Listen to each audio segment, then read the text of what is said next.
নানা ধরনের ইতিহাস ঐতিহ্যে ভরা আমাদের এই চট্টগ্রাম শহর, আর এই ঐতিহ্যবাহী জিনিসগুলোর মধ্যে জব্বারের বলি খেলা অন্যতম। আমাদের বকুল তলায় ভিড় জমেছে, বসেছে মেলা, দেখতে যাব আমি তুমি। শত বছরেরও বেশি পুরনো এক লড়াই, শুধু শক্তির নয়, এটা ঐতিহ্যের। চট্টগ্রামের গর্ব জব্বারের বলি খেলা।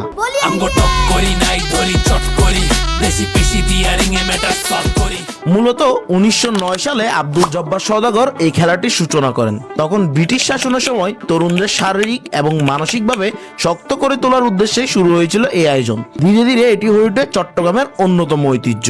প্রতি বছর বাংলা নববর্ষ উপলক্ষে হাজারো মানুষের ভিড়ে জমে ওঠে এই খেলা। দেশের বিভিন্ন প্রান্ত থেকে আসেন বলিরা। শক্তি, কৌশল আর সম্মানের লড়াই নামেন তারা। প্রত্যেক বছরের মতো এবার 2026 সালেও জব্বারের বলি খেলার 117তম আসর অনুষ্ঠিত হয়। আর এই জব্বারের বলি খেলা নিয়ে পুরো লালদিঘি ময়দানের আশপাশ জুড়ে বসে জব্বারের বলি খেলার মেলা। এই মেলা মানে হচ্ছে চনামনার ঠ্যাং থেকে শুরু করে বাংলার ঐতিহ্যবাহী যেই সব জিনিস আছে, বিশেষ করে মাটির জিনিসগুলো এখানে সবচেয়ে আকর্ষণীয় জিনিস। এই মেলার আরেকটি আকর্ষণীয় জিনিস হচ্ছে ফুলের ঝাড়ু এবং বেতের মোড়া আর বাঁশি সুর তো রয়েছে। বলি খেলার মাঠের ঠিক পাশেই বসে হচ্ছে পার্কের মতো, যেখানে বসানো হয় নাগরদোলা। নাগরদোলায় চড়ার এক্সপেরিয়েন্স কার কার আছে সবাই একটু কমেন্টে জানিয়ে দাও। মূলত এই মেলা হয় 3 দিনের জন্য।